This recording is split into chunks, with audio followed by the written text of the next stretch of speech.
I'm not doing this. Oh, yes, you absolutely are. Tina glared daggers at Peter, who was dragging her towards the table. No, Peter, you are going to let me go right now and leave me to my miserable, lonesome life. I'm not playing some stupid, dumb, paradoxical, nonsensical game. Nope. Too early. He grinned evilly as he sat her down at the table.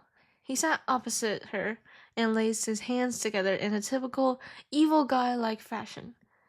So I'm the hero of the story, and you, as the villainous main character, want to kill me. Who is the protagonist? She slammed her hands down on the table. No. N-O. No. That is not even a proper paradox. And also, I am not falling in this rabbit hole. Peter grabbed a long pole from beside him. Where did he get that? And pushed the door closed from the table. The door locked automatically. Now, I am honestly lying. No, shut up. First off, this is why you bought the most expensive door that opens only with a remote control and had it installed here? To prevent me from escaping during these paradox debates that literally rips a fabric in space-time. Peter's grin told her everything she needed to know. Peter simply loved paradoxes. He had an unreasonable obsession that developed when he was nearly killed after he got sucked in through a Einstein-Rosen bridge that appeared during an argument about paradoxes. That was a story for another time, however. Personally, he thought that was a pretty interesting experience, but Tina would have no word about it. Tina groaned loudly at the ceiling.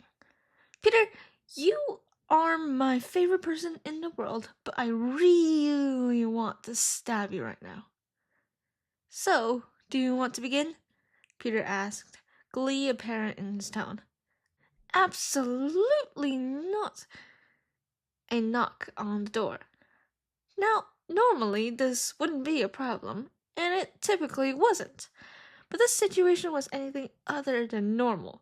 Last time we discussed paradoxes, well, you know, the whole thing with the Einstein-Rosen bridge. Also, Jim wasn't supposed to be back from work yet. Kelly would have been here before him, though Jim's shift always ended before Kelly's, so it couldn't be her. But no one else came to their house. Oh god. Tina was falling down the same rabbit hole of paradoxes as Peter.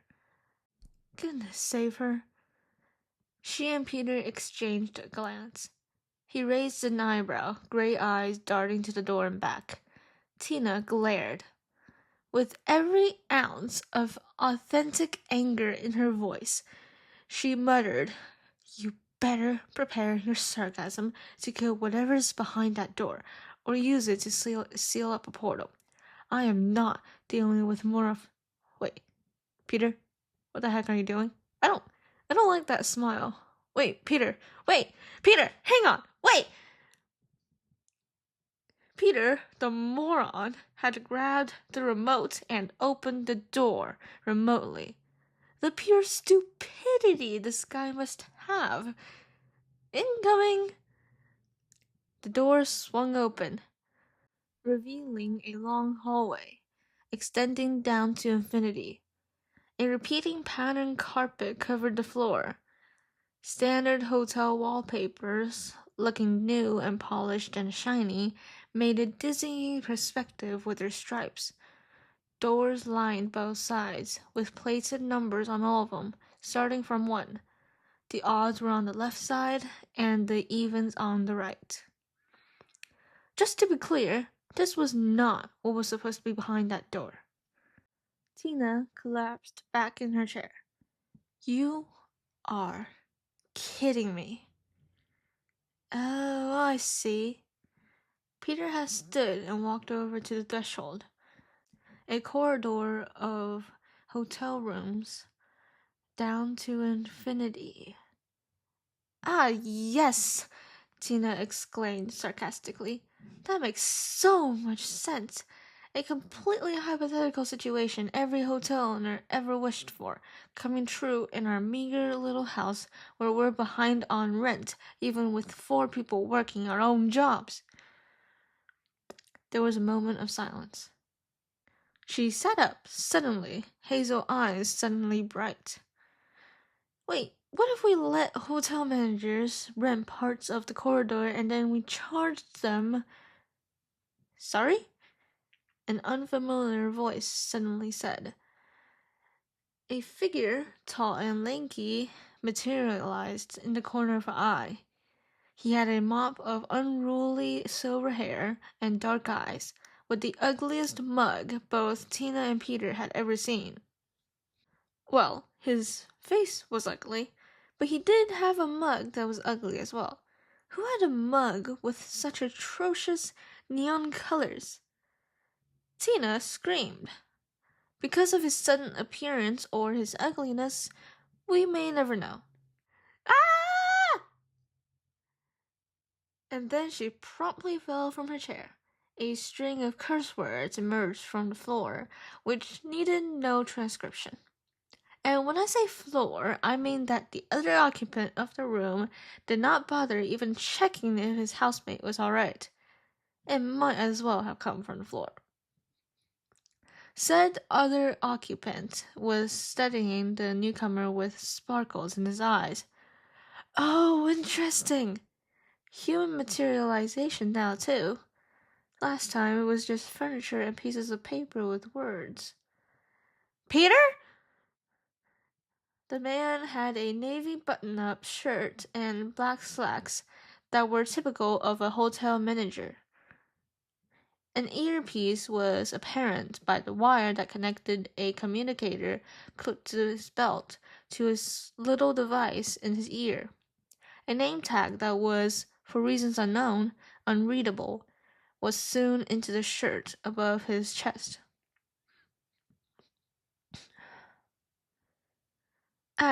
Apologies, said the man, smiling a typical customer service smile. I simply heard the words hotel manager, so I decided to pay a visit. He peered out the door at the infinitely long corridor. I thought you were one of our clients.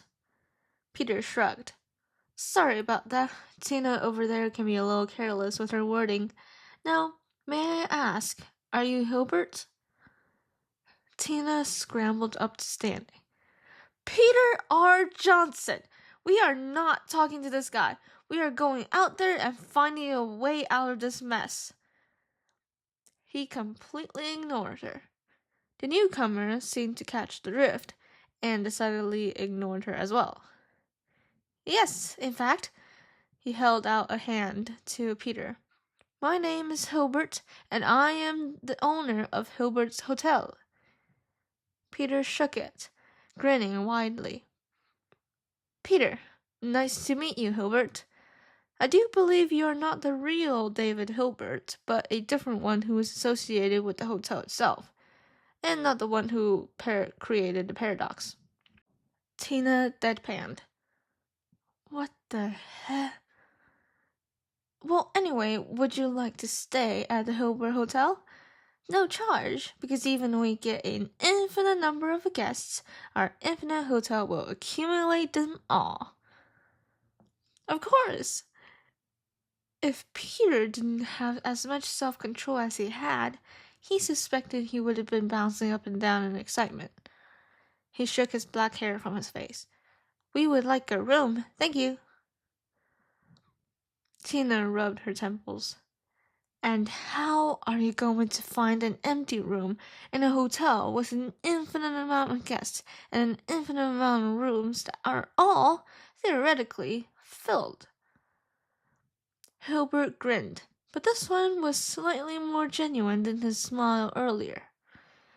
He finally acknowledged Tina. Young lady, you see, we are full and we cannot fit more people are two separate meanings when it comes to a hotel with infinite rooms. Just watch, Just you watch. 5 minutes later, Tina stood at the doorway of her and Peter's temporary room with 2 queen beds, a TV, a mini fridge, that's a score even in a weird paradoxical hotel, and a bathroom with toilet and shower, all of which were somehow completely clean despite it having been lived in moments prior. What just happened? Here's what happened. Hilbert talked in his walkie-talkie, which was apparently connected to the intercom all throughout the infinite odd rooms. He told everyone to move to the room one number after theirs. And pretty soon, in complete uncanny robotic sync, every door for as far as the eye could see swung open. People and their families walked across the hall to the room opposite or diagonal to their own, with suitcases and backpacks and other luggage. On the way, people exchanged hands, switching key cards, before heading into their new rooms and shutting the door. All at the same time. There was not a single click of the lock out of place. And so, Tina and Peter moved into room 1. I hope you enjoy your stay at Hilbert's Hotel, Hilbert said cheerfully. Oh, and there is an event that's due to happen today. Everyone will enjoy an abrupt vacation to a medieval court case. You'll become the jurors of jury. But the event will be a surprise, and you won't know what time today you'll be taken to the vacation. Until then, have fun! Then he abruptly disappeared. There was a moment of silence. Peter looked around the room. It was basically just like any other hotel room. The same boring wallpapers, the blank white sheets, the coffee maker on the table, the lamps and armchairs. Nothing here caught his attention. Although Hilbert's words did spark something in him. It was familiar, but some terms were altered. He looked back towards the door, where he saw Tina staring at the wood with a deadly glare, almost enough to burn the sturdy material. In fact, Peter could have sworn there was the tiniest wisps of smoke wafting up from where the dirty blonde was staring. Are you trying to laser your way out of this room? You know there's a knob, right? She raised a hand and slammed it on the door loudly, before turning around to direct her glare at Peter. He flinched, but instead of feeling fear, he was amused. Tina may have a hard temper, but she was all bark and no bite. He meant that in the nicest way possible. It was simply the truth. Peter, Tina growled, what is the goal here? Why don't we just go back to our room that's still possibly connected to our house, and stay there until this whole fiasco is over? The male shrugged. Well, first of all, neither of us have any classes today, so might as well. He held her gaze casually, as if this was just a surprise road trip he'd hit her with. Then he grinned, like the Cheshire Cat, having remembered something involving, he guessed it, paradoxes. Oh, Tina, guess what? No. Hilbert left us with another paradox. No! Let's see here. Peter shifted his weight to one foot, tapping the other against the ground, and put one hand under his chin, in the most thinking position in the history of thinking positions. But the event will be a surprise, and you won't know what time today will be the vacation. Or something like that.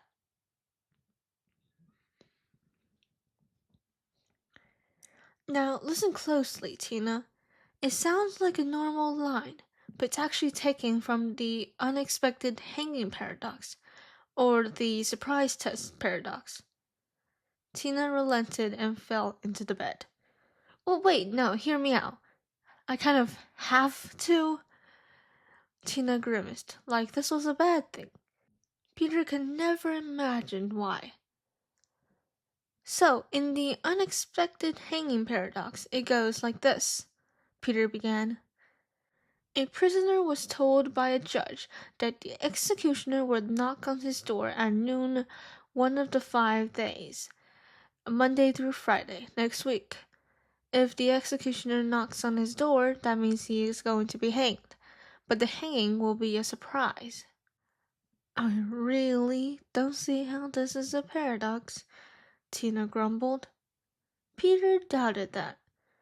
She was usually smarter than she let on, and if he knew anything about her, it was that she had done some research after the last incident by herself. She just didn't want to reveal that she was just as fascinated about paradoxes as Peter was. Totally. The Ravenet continued.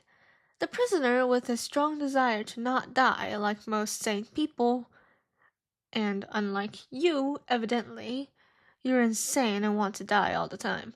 This guy committed a crime severe enough for a death penalty, and he's saner than you. Peter held up a finger. Well, actually, I do have a conspiracy theory about that crime. It involves the Catch-22 paradox. What? But that's not the point. The point is that the prisoner started to eliminate which days he couldn't be hanged, so it won't be a surprise. He decided that he cannot be hung Friday, as if he isn't hung by Thursday, then Friday wouldn't be a surprise, being the last day. But then, using this logic, he concluded that he couldn't be hung by Thursday either. Tina thought it was a pretty reasonable conclusion, up until he mentioned that he couldn't be hung on Thursday. Why were paradoxes so weird? What? Since Friday is out of the equation, if he isn't hung by Wednesday, then Thursday wouldn't be a surprise. And so, by that logic, he couldn't be hung on Wednesday, Tuesday, nor Monday. So he relaxed, thinking he couldn't be hung at all. The next week, the executioner knocked on the door Wednesday at noon. And despite all thinking, the prisoner was still surprised. It took her a moment to actually catch up with Peter. He was talking so fast. Huh? Yeah, I know, right? Wait, no, what? What? I don't... You know what? Never mind. Never mind is right, young lady. Ah! It seemed that the residents of this hotel decidedly loved teleportation. Then again, Tina couldn't blame them. If she could teleport anywhere, she would be popping up behind people in the bathroom, tapping them on the shoulder, and leaving while cackling like a madman every other day. She would also use the power to leave Peter stranded in the middle of the city and have him find his own way home.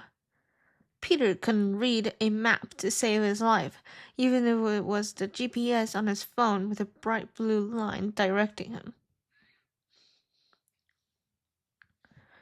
A young man in his mid-30s stood before the door, as if he'd just entered and closed the door. Except Tina knew he hadn't. He'd simply materialized there.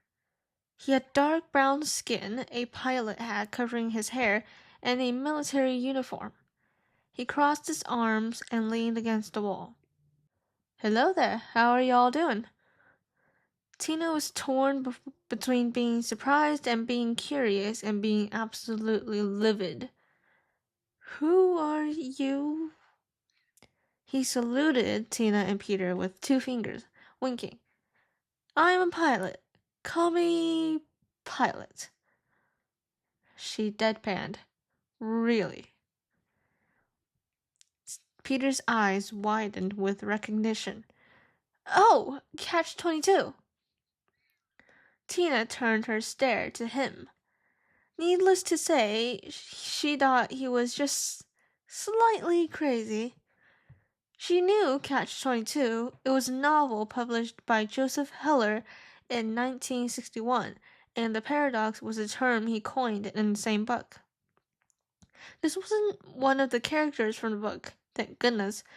But with the name and the uniform and the fact that Peter recognized him immediately, that was just a little weird.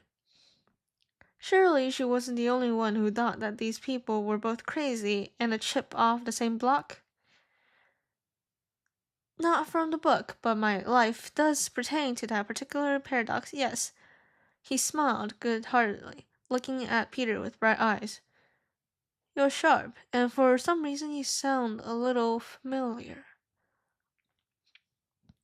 There was a jolt from under their feet.